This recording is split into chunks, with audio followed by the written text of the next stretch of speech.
The Houston Texans and San Francisco 49ers wrapped up 2 days of joint practice this week. Tonight, they face off in the Texans' first home game of this preseason.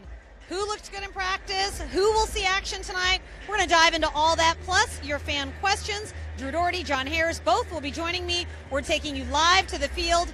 Texans Unlimited, presented by Verizon, starts now.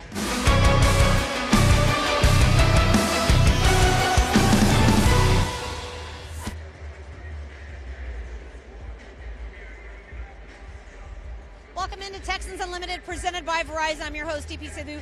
We're live here on the field at NRG Stadium. It's so good to be home after a long off season.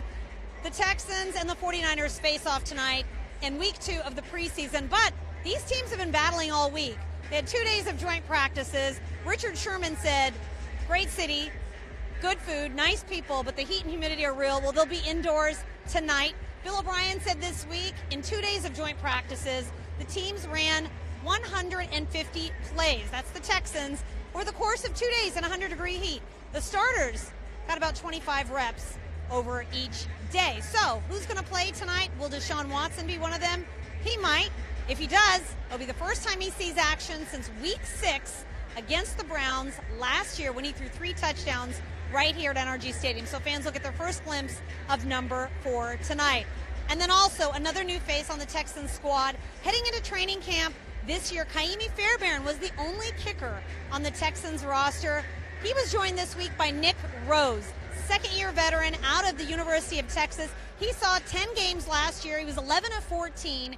And tonight you'll see him wearing number 6. He may be kicking tonight for the Texans. So right now, we're going to throw it to Drew, but first, if you've got fan questions, keep those coming in. I'm going to bring in John Harris a little bit later on in the show. We're going to get to all your questions about what those joint practices look like and what to expect in tonight's game. So Drew last week was in Kansas City. It was pretty warm, but tonight he's in a much cooler place. Drew?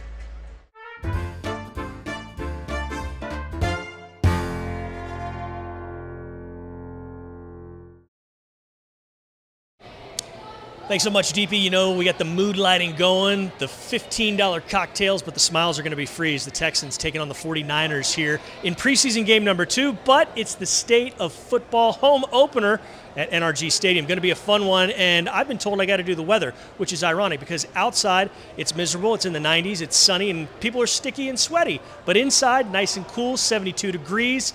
Everyone ready to rock. For football, we get closer and closer and closer to the regular season. One more step in that process tonight here at NRG Stadium. Back to you.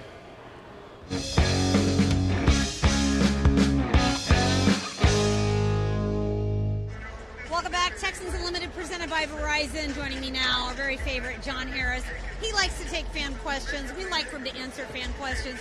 Keep your questions coming in. We'll try to get to as many of them as we can. Obviously, John, it's been a pretty busy week, pretty brutal for these 49ers not used to the heat in Houston.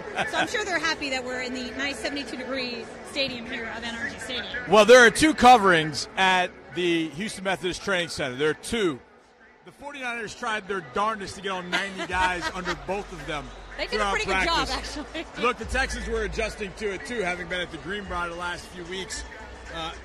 They got a little taste of it in Kansas City because last week, Thursday, boy, it was sweltering. It was actually about 90 degrees on the field before kickoff. I don't think people realize we're talking about it being hot, but it was unusually hot for Kansas City as well. I've never taken all my gear off. Like, I have a game day attire. I took it off for the second half you because did, I sweat through everything. So, smart man. Well, your shirt would have been translucent. You were wearing a white shirt. That's very true. But we made it through. But it was a good couple of days of joint practice on both sides. I think both crews got work done that they wanted to get done in a competitive setting. So I thought it was really good to get those 2 days, and we'll see what happens tonight. That sometimes alters what we see in the preseason game, doesn't it? You think, how Absolutely. much will those practices and how much we saw the starters reflect on what we see tonight? I think it's going to be very similar to what we saw at Kansas City. Okay. I think it's going to be Deshaun Watson for a little while. I think we'll see Brandon Weeden and Joe Webb the rest of the way. I think it would be highly improbable to see Tyrann Mathieu, J.J. Watt, DJ Reader, Will Fuller, DeAndre Hopkins. A lot of the same guys that we did not see last week I think you'd be hard-pressed to see him again next week. All right, one of our first questions comes from Franklin. Obviously, the big question, will Deshaun Watson play tonight? Last week against Kansas City, you mentioned it. He played one series. Yep. It's really important for him to get out here and get these game reps, right? Yeah, I think so, because the speed picks up a little bit. But, again, to your point about the 2 joint practices, one of the reasons that the Texans can rest some guys again tonight is because they had that work. They had that live work. Now, I say live. No quarterbacks are tackled, but they let Deshaun scramble. They let Jimmy Garoppolo scramble. They let them buy time. They let them do those things. But they just didn't bring everybody to the ground. So it was good on both sides. But because you got all those reps with Tyrann Mathieu, J.J. Watt, etc., you don't need to do it tonight. Some guys there fighting for roster spots, they can have the opportunity to have the stage tonight. One of those guys, Joe Webb. Tanya wants to know, how much will Joe Webb play tonight? How cool was it to see him on special teams when the game kicked off, and then to see a big chunk of him? Joe Webb getting a lot of people's attention, Johnny. Here's the thing, DP. People have asked me about quarterback Joe Webb, and I stopped them and said, look, Joe Webb's a football player. I don't know if you can put FP on the roster, but he is. He's just a football player. I talked to him this week, and he talked about that. He said, I'll play any position, anytime, anywhere, whatever gets me on a roster, whatever helps the team win. I was like, I'm sold. I love that guy. It makes it hard to cut a guy like that that no can doubt. fit in so many different places, doubt. too. All right, Leo wants to know, what channel is the game on, Leo? That's easy. It's ABC 13. Yep. You can also listen on Sports Radio 610, where this guy right here is going to give you all the insight from the sidelines, and he does a fantastic job. Drew will be actually on ABC 13, so Drew. have them both on. All right, Sonny says, any update on Deontay Foreman? I feel like we get this question quite a bit. He's out here right now. We saw him warming up, but we haven't really seen him do much in practice. No, we haven't, and I don't know when that'll change, if it'll change. So we'll just deal with it when it comes, but I know he's continuing to rehab and get back. Look, the Achilles tendon issue or injury is not one you get back from quickly, especially for a guy that's 230, 235 pounds, and especially a running back. So I really wouldn't be surprised if we don't see Deontay until September, October, and maybe he goes on the season pup. I don't know. We'll find out. I think this next week could be a big week because I feel like we'll get maybe a couple guys out there. Maybe we'll see Jadeveon Clowney next week in practice. Would love to see Foreman, but look, if we don't get Foreman back early in the season, we're going to get a pretty fresh Deontay Foreman week 6, week 7. It's almost like a trade deadline deal that you didn't have to give anything up for. You're just getting a guy back. Yeah, with an Achilles injury like that, you certainly don't want to rush things. We got a couple of special guests that are joining us right now. Here we go. We got ball coaches with us, DP. Hi, but we got both coaches here. I'm glad John Harris is here with us tonight. Good to see you, Casey. All right, Battle of the Piney Woods, the 93rd Battle of the Piney Woods presented by HEB is going to take place here October 6th, 1 p.m. We've got coaches from both teams, Stephen F. Austin and Sam Houston State. All right, guys, this rivalry is a big one. How exciting is it to actually get to play in the stadium? Well, it's unbelievable. We talked about it earlier, our kids being here and in this environment. It's what college football is all about, and be the oldest rivalry. It's a true greatest rivalry in football. Yeah, and we really don't like each other. I mean, they didn't really explain it well enough when I first got here. And after the game, I said, we really don't like each other, do we? He goes, no, we don't. So it's a great game. The kids look forward to this every single year. Coming to a facility like this where the Texans treat us, it's like a bowl game. And I know we both use it in recruiting, so it's a big-time event. We're going to merge the NFL and college with one game that happened this afternoon. I know both of you are probably watching the Rams and the Raiders because you were represented on both sides. Coach, we'll start with you. John Franklin Myers, what do the Rams have? And that guy, he's gotten a lot of run. What do the Rams have in a guy like that? Great talent, big kid who can run, plays hard. We're hoping he'll do big things there. I mean, he was special for us.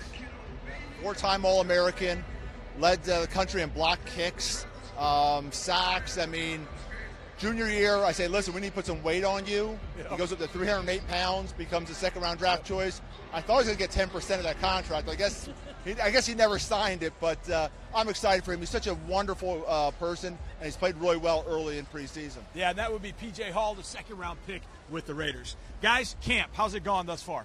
Going good. Been in for 2 weeks. Had our second scrimmage today. Really excited about what's happening. Got through injury-free, and as a coach, that's what you're fired up about those things. But our energy and excitement level has been exactly what I've been looking for. Yeah, we're a week behind. We have a bye week to start our season off, so we had our first scrimmage this week. Felt really good about the energy. We're young, though. Probably of our top 40 players, only 5 are seniors. So we're kind of a work in progress, just like coaches. But we'll get them ready to go in 3 weeks. I like this energy, the Battle of the Piney Woods energy. Actually, tickets are still available. BOTPW.com. Tickets are still available, and hey, show up early. Kickoff's at 1, but gates open at 9 a.m. for tailgating. And look how much fun these guys are going to bring to the game. We can't wait. It's going to be a great event. They're going to have a very good team. It was a great game last year. It'll be another great game this year. Come out and watch us play. Coach, best of luck this year. Thank you for joining us. Thank y'all for having us. Appreciate it. Thanks so much, guys. Thank you. All right, that's going to do it for Texans Unlimited, presented by Verizon. Be sure to check out all of our coverage on HoustonTexans.com. Listen to this guy on Sports Radio 610. Thanks for watching, and go Texans.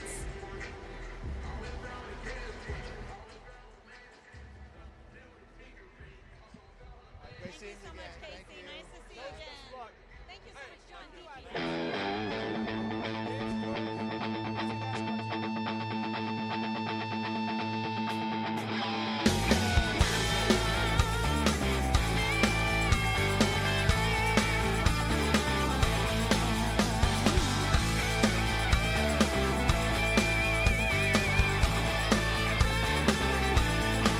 Well, it's finally here. I've been waiting all week just to kick this thing off. I've been rocking away on the edge of my seat. Now I'm ready to roll. Here they come to mix things up. Bet your boots they toughen up. Let's get ready to root for our team. All you Texans, get up and scream. It's football time in Houston, and we're ready to play. We've got no time to lose now. It's